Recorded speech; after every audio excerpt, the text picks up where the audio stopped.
ini saya akan melakukan praktikum 4 faktor laju reaksi. Pertama, suhu. Bahan yang dibutuhkan antara lain gula, sendok, 2 gelas, air suhu normal, dan air suhu tinggi. Siapkan peralatannya. Dan jangan lupa untuk memakai stopwatch untuk menghitung waktu. Tuang air yang bersuhu normal ke dalam gelas. Campurkan 1 sendok gula pasir ke dalam gelas.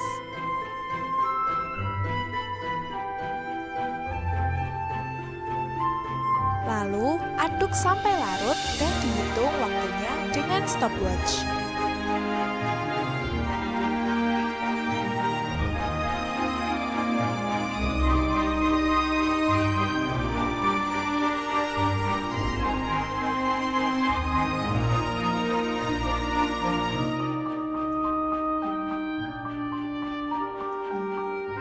Dapat dilihat bahwa gula larut dalam 42 detik. Selanjutnya, masukkan air panas ke dalam gelas dengan volume yang sama. Masukkan gula sebanyak 1 sendok makan ke dalam gelas.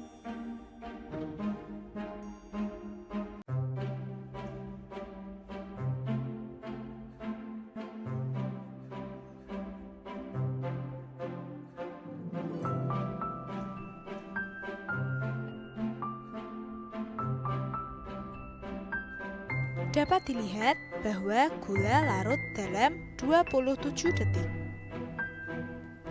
Dapat disimpulkan bahwa semakin besar suhu, maka partikel semakin aktif bergerak, sehingga tumpukan yang terjadi semakin sering, laju reaksi pun semakin besar. Kedua, luas permukaan. Bahan yang diperlukan adalah air, 2 gelas, cuka, potongan cangkang telur besar dan kecil. Siapkan peralatannya. Masukkan cuka ke kedua gelas tersebut dengan perbandingan yang sama.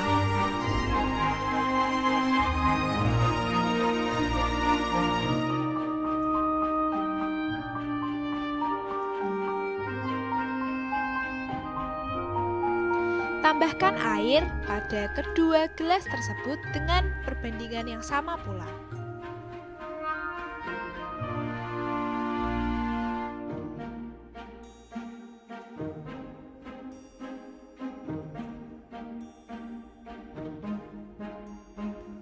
Masukkan cangkang telur pada masing-masing gelas.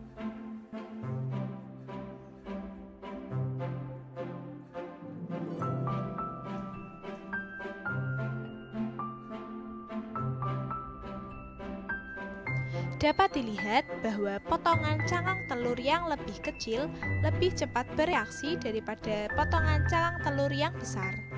Kesimpulannya, semakin besar luas permukaan, maka tumbukan antar partikel akan semakin sering terjadi, sehingga reaksi berjalan lebih cepat.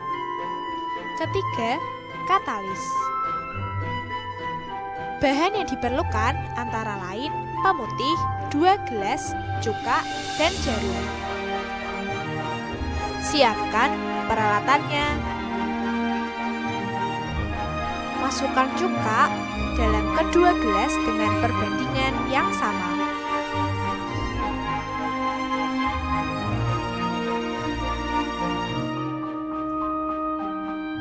Tambahkan pemutih pakaian ke dalam salah satu gelas.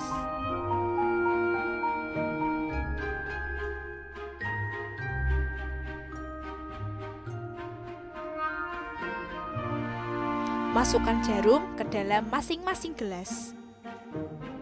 Dapat dilihat bahwa gelas yang berisi cuka dan pemutih lebih cepat bereaksi. Nah, kesimpulannya, reaksi yang berlangsung lebih cepat yaitu cuka dan pemutih. Pemutih merupakan katalisator, sedangkan cuka bersifat korosif. Jadi, katalis mempercepat laju reaksi. Yang keempat, konsentrasi. Bahan yang dibutuhkan yakni baking soda, balon, 2 botol dan cuka. Persiapkan peralatannya. Kemudian, masukkan cuka pada kedua botol dengan perbandingan yang sama.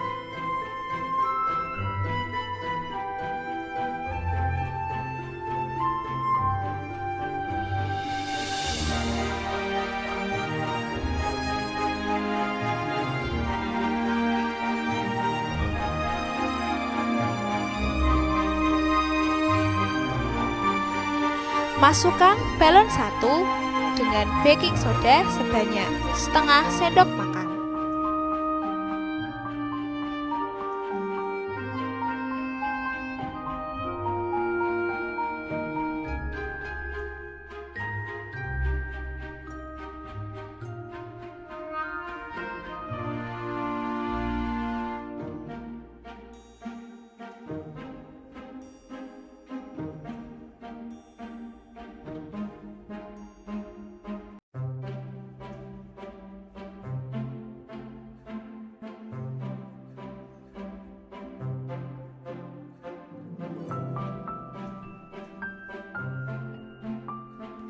Nah, kemudian kaitkan kedua balon pada kedua botol.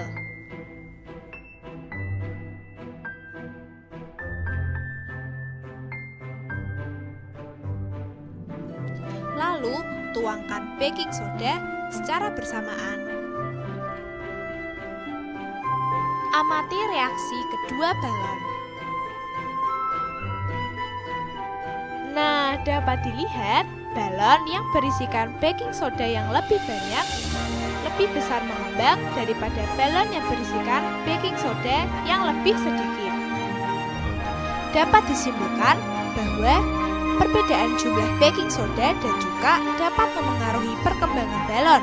Hal ini membuktikan bahwa konsentrasi memengaruhi laju reaksi.